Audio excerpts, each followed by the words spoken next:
பாட்டி என்ன காரணத்துக்காக இந்த கல்யாணம் நடக்கக்கூடாதுன்னு உங்ககிட்ட சொன்னாங்கன்னு சொல்லு.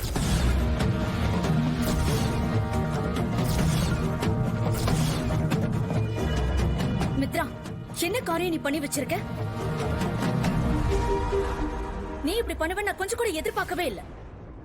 அது கேட்டுக்கிட்டே இருக்கான்ல, என்ன காரணம்னு பதில் சொல்லு.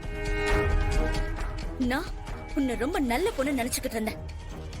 நீ ஆதிய கல்யாணம் பண்ணிக்கிறேன்னு சொன்ன உடனே நாங்க ஆசையா யூஎஸ்ல இருந்து 2 பேரும் கிளம்பி வந்தோம். நீ என்னடானா பாட்டியை போய் இந்த மாதிரி பண்ணி வச்சிருக்க. எப்படி எப்படி பாட்டி செத்து போனாங்கன்னு தெரிஞ்சதுக்கு அப்புறம் யாருக்கிட்டயுமே சொல்லாம இவ்வளவு நேரம் நீ மறைச்சு வச்சிருக்க. ஐயோ, எனக்கு ஒண்ணு புரிய மாட்டேங்குது இங்க என்ன நடக்குதுன்னு. மித்ரா, நீ இவ்வளவு மோசமான பொண்ணா இருப்பேன்னு நான் நினைச்சு கூட பார்க்கல.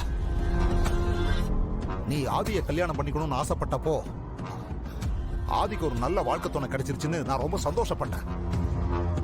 ஆனா இப்பதான் இந்த கல்யாணம் நடக்காம போனது நல்லதுன்னு தோணுது. மித்ரா, திரும்ப திரும்ப என்னால உங்ககிட்ட அதை கேட்டுக்கிட்டே இருக்க முடியாது.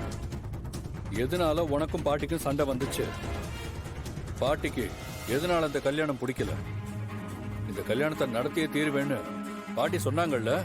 திடீர்னு உங்ககிட்ட வந்து இந்த கல்யாணத்தை நடத்த விட மாட்டேன்னு சொல்லியிருக்காங்கன்னா கண்டிப்பா அதுக்கு ஒரு காரணம் இருக்கணும். அதை நீ என்கிட்ட சொல்லிதான் ஆகணும். சொல்லு மித்ரா, சொல்லு.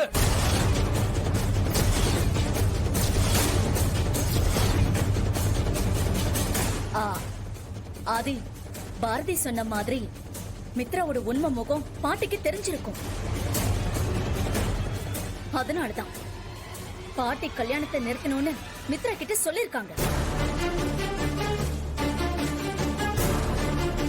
அதே காரணத்துக்காக தான் மித்ரா பாட்டிய கொலை பண்றதுக்காக பாத்திருக்கா. நீ இவ்வளவு மோசமான ஆளா இருப்ப நான் கொஞ்சம் கூட நினைச்சு கூட பாக்கல.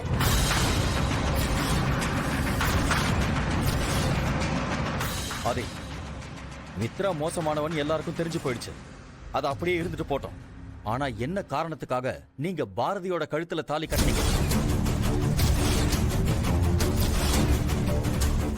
நானும் இந்த கேள்வியை கேட்கணும் தான் இருந்தேன்.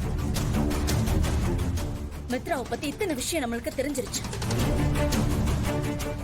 அதனால நீ மித்ராவை கல்யாணம் பண்ணிக்காம இருக்கிறதுல எந்த விதமான தப்பும் இல்ல. ஆனா நீ இந்த பாரதியை கல்யாணம் பண்ணிட்டு வந்து நிக்கிற, அத முதல்ல சொல்லு.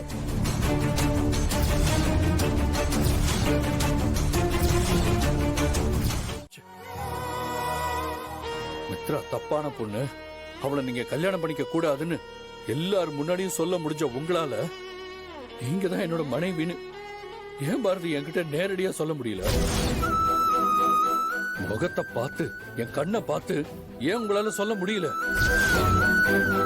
நீங்க மித்ராவை பத்தி சொல்றப்ப எதனால பாரதி இப்படி பேசுறாங்கன்னு சொல்லி தெரியாம நான் குழம்பி போயிருச்சேன். ஆனா நீங்க சொன்னது அத்தனையும் உண்மைன்னு தெரிஞ்சப்போ இவ்வளவு கேவலமான ஒருத்திய நான் காதலிச்சு கல்யாணம் பண்ணிக்க போறேன்னு நினைச்சா எனக்கு ரொம்ப வருத்தமா இருந்துச்சு. அன்னைக்கு சித்தி சித்தப்பா 2 பேரும் நம்ம வீட்டுக்கு வந்தப்போ உங்க ஃபேஸ் மாறினதை நான் கவனிச்சேன் பாரதி.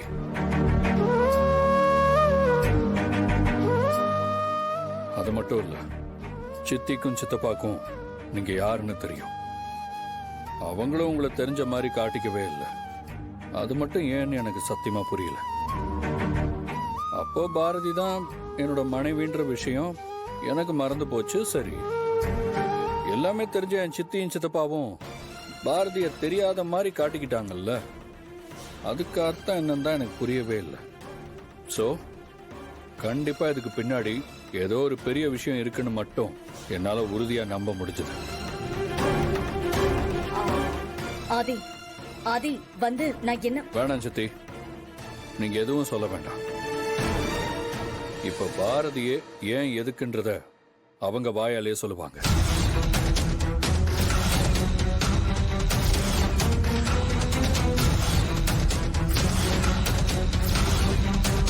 சொல்லுங்க பாரதி, நான் தான் உங்க புருஷன்னு தெரிஞ்சிருந்தோம், ஏன் என்கிட்ட சொல்லாம இருந்தீங்க? அதுக்கு பின்னாடி இருக்கிற ரகசியத்தை நீங்க இப்ப என்கிட்ட சொல்லிதான் ஆகணும். சொல்லுங்க. ஆதிக்கு பழைய விஷயங்கள் ஞாபகத்துக்கு வந்துச்சுன்னா அவர் உயிருக்கே ஆபத்தாயிடும். இனி வர எந்த சூழ்நிலையிலையும் அவருக்கு பழசெல்லாம் ஞாபகத்துக்கு வராம பாத்துக்கங்க.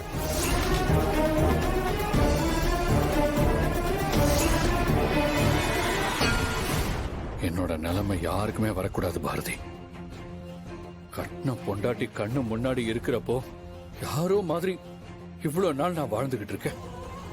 2 குழந்தைங்க என்ன அப்பான்னு கூப்பிட்டு என் கூட சந்தோஷமா வாழ வேண்டிய வாழ்க்கைய தள்ளி நின்னு வேடிக்கை பார்த்துக்கிட்டு இருக்காங்க. இதெல்லாம் தெரிஞ்சிருந்தும் நீங்க பிரிஞ்சு போன காரணத்தை தெரிஞ்சுக்க நான் ஒவ்வொரு நாளும் நீங்க என்கிட்ட வந்து உண்மையை சொல்லுவீங்கன்னு ரொம்ப எதிர்பார்ப்போட அந்த நாளையும் நிமிஷத்தையும் கடந்து போயிட்டே இருந்தேன் பாரதி. இதுக்கு மேல என்னால அப்படி இருக்க முடியாது.